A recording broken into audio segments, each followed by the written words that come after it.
Bonjour, je suis Jérémy Felinck, pro au golf du domaine de Barbossy. Alors j'aimerais vous parler du A-Swing que David Leadbetter est en train de promouvoir un peu partout. Donc une approche que je trouve intéressante et dont je vais partager avec vous les idées principales de ce swing. Donc on part d'abord du grip. Donc là c'est un grip avec une main gauche plutôt forte. Donc lui, donc on appelle ça un grip, on a l'habitude d'appeler ça un grip papillon. C'est-à-dire une grippe de main gauche forte et un grip de main droite plutôt faible, qui a pour avantage de permettre une bonne action du poignet gauche, de bien armer, de vraiment avoir pas mal de vitesse. Donc déjà un premier point, c'est le grip. Ne pas hésiter à avoir un grip de main gauche plutôt fort.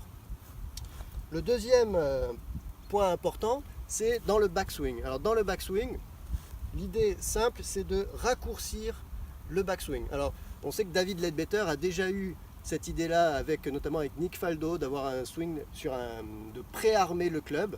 Bon, après, ça n'a pas donné vraiment de suite. Là, on y revient un petit peu. L'idée, c'est vraiment d'avoir une tête de club qui reste toujours devant les mains.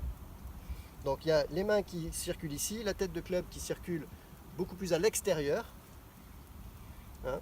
Et une fois qu'on est ici, après on se retrouve avec le club quasiment dans l'axe des boutons de polo ou des boutons de chemise, donc très vertical.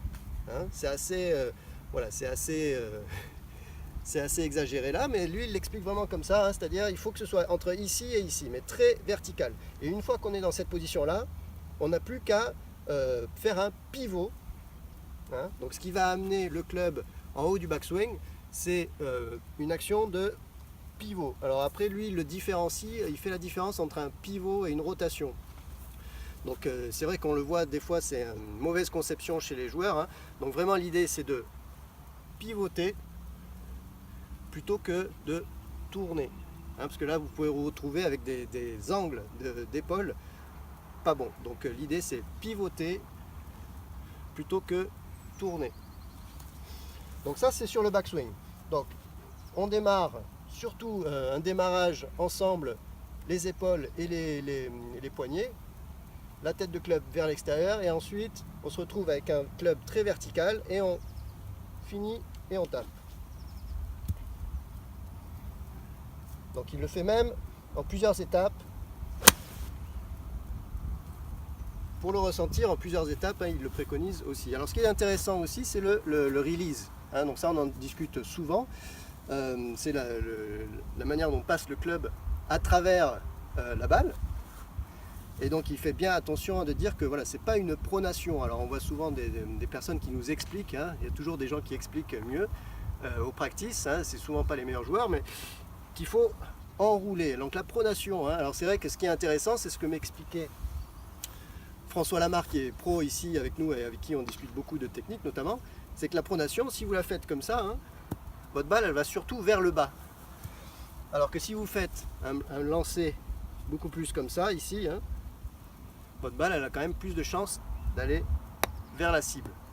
Donc ça c'est important, il faut vraiment différencier ce mouvement de pronation qui aurait tendance à trop fermer la face de club, avec vraiment un mouvement ici, un release donc correct, donc on se retrouve vraiment avec presque la paume de la main vers soi ici, qui fait que la tête de club va rester square beaucoup plus longtemps.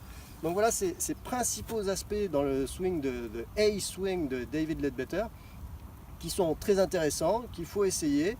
Et s'il y a des petites sensations qui sont intéressantes et qui peuvent vous aider à mieux jouer sur le parcours, c'est toujours bon à prendre. Allez, à bientôt.